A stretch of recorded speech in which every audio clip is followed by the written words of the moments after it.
Hi there. My name is Mr. Alberon, and welcome to the Introduction to Stage Lighting. Today, we're going to begin to discuss what lighting can do for a production and how we get there. We're going to begin with the basics. We're starting to understand why we need stage lighting, what we can do with each individual light and how they work together, and who ultimately ends up running these lighting instruments to create these amazing looks that we see on stage. So, starting with the first section, we're going to discuss and understand the four purposes of stage lighting, why we need stage lighting. We'll be discussing and understanding the three elements of what we can do with stage lighting. And we'll understand the team members, the four groups of people who end up working together to create these amazing looks that we see on stage. First, we begin with the purpose. We understand why we need lighting on stage. And if you said, so we can see, you're right. The ultimate purpose of stage lighting is visibility, making sure that the audience is able to see the action happening on stage. If you look at this photograph, you see each character, you can see their entire body, you can see the costume they're wearing, you can see the facial reactions and the poses that they are making on stage. This has ultimate visibility and is perfect for seeing the production. Once we have visibility, we can use visibility to our advantage. We can start emphasizing certain moments or certain spaces on stage that might be just a little more important than the rest of the area. Using lights and emphasis, we can light specific areas on the stage to direct the audience's attention. If you look at this image here, you see that we've got quite a bit happening on the stage. We've got a lot of members of the cast on stage at one time. There's a two-story set happening, but ultimately, when you look at this photo, our eyes are drawn to center stage. Our focus is on the two cast members standing center stage because they are ultimately best lit. They've got the best visibility and the emphasis is on them. The other cast members are lit to emphasize their body shapes or the bigger picture of the movement that's happening during the scene. So we've got visibility. And then once we have visibility, we can start to emphasize certain places on stage and direct the audience's attention. If we get in a little deeper, we can start using color to give mood. Lighting can set the tone or indicate a change in mood or theme. Now, obviously, this red lighting in this photograph is not realistic. If you open up your window and you see all red outside, there might be something wrong. But on stage, we have the ability to make artistic choices. We use color to emphasize mood, to emphasize lines or a song that was just sung to us, information that is new, that changes the plot and is emphasized with colored lighting. We have visibility, emphasis, mood, and then we come back to the logical purpose of stage lighting. Lighting sets the time of day, the atmosphere, and ultimately the ambiance of the location. It helps emphasize the set, which helps emphasize the costumes, and then the acting choices. Everything works together cohesively to tell the world and the story from that world of the play. If you see here on this image, we've got a sunset happening stage left, which is tossing all the light stage right. Those lighting instruments actually are coming from stage left and pointing stage right so that they cast the appropriate shadows on the tree, and they emphasize the lines that were painted onto the backdrop to help give this scene a little bit of realism. Those are the four purposes of sound: visibility, emphasis, mood, and logic. Next, we talk about the elements of stage lighting.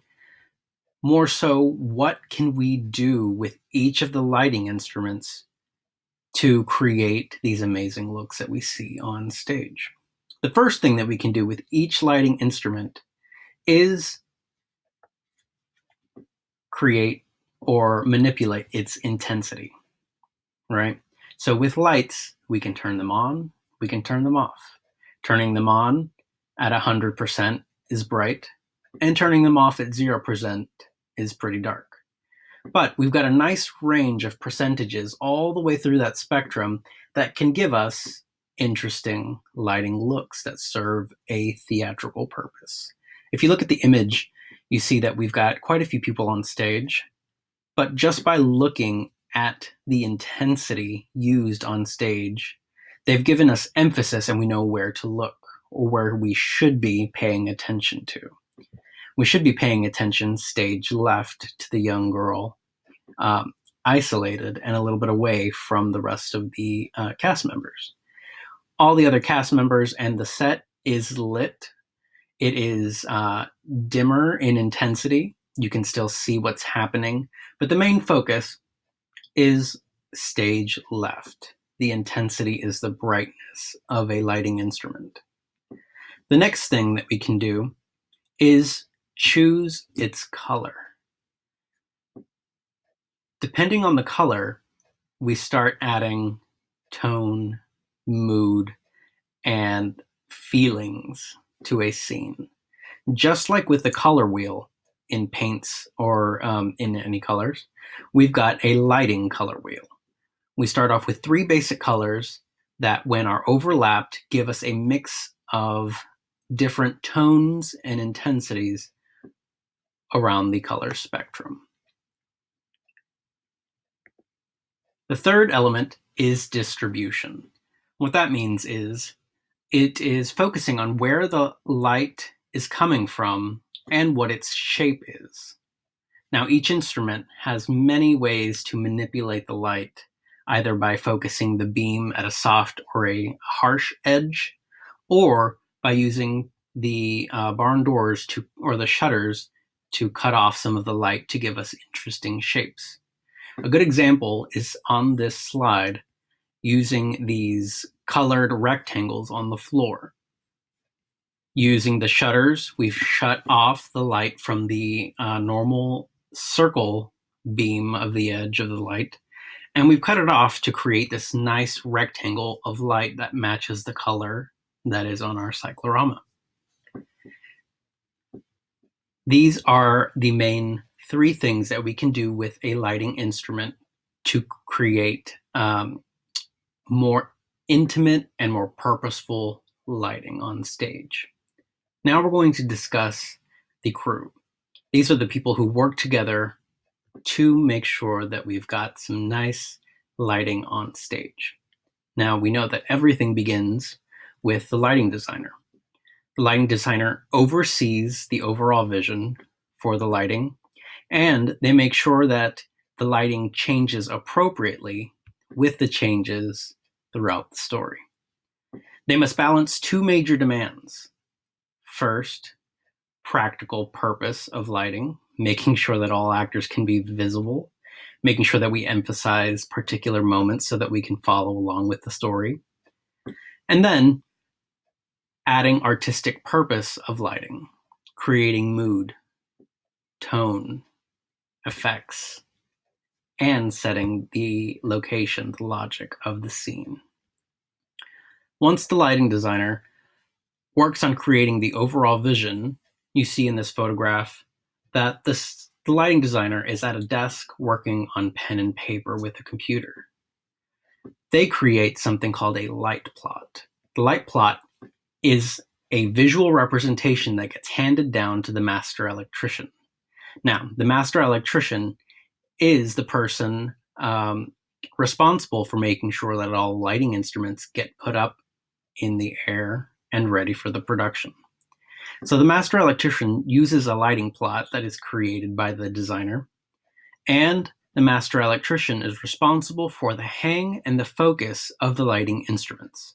So the hang is the safe placement and the proper connecting of the lighting instruments to the grid and power sources.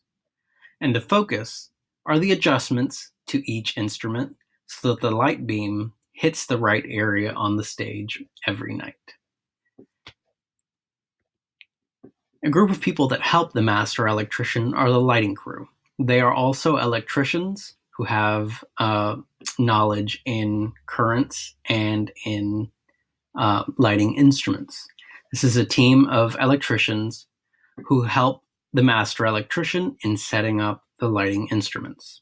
Other duties of the lighting crew are maintaining lighting instruments, things that might include rewiring or repairing over time. And oftentimes, the lighting crew is working backstage during a production to run any special lighting that may come from the stage or backstage in a particular scene.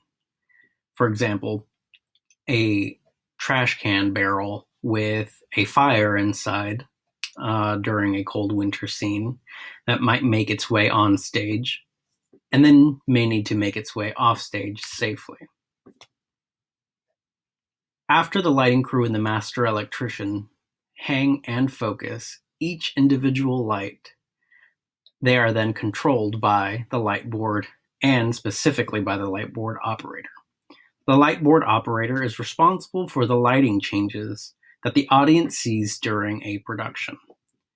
So using the light board operator can control each individual instrument or a group of them from the booth at the back of the house.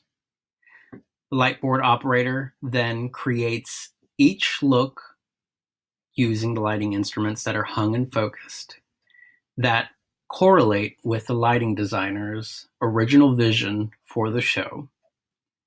They create that look and then they are able to save it digitally to the light board. They assign each look a number going in order from 1 to 100. Each lighting look is called a cue. They go through the entire show and create a cue for each lighting look of the show. Once they're saved, you name the show, and during the production, the light board operator executes the lighting during a production by hitting one button that will go to the next saved cue. During this time, the light board operator must have perfect timing to make sure that the lights change with the appropriate change in the show. They often are seen with a script or notes so that they are able to follow along and make sure that the cue that they're on is lighting the correct side of the stage that is being used. So this is the introduction to lighting.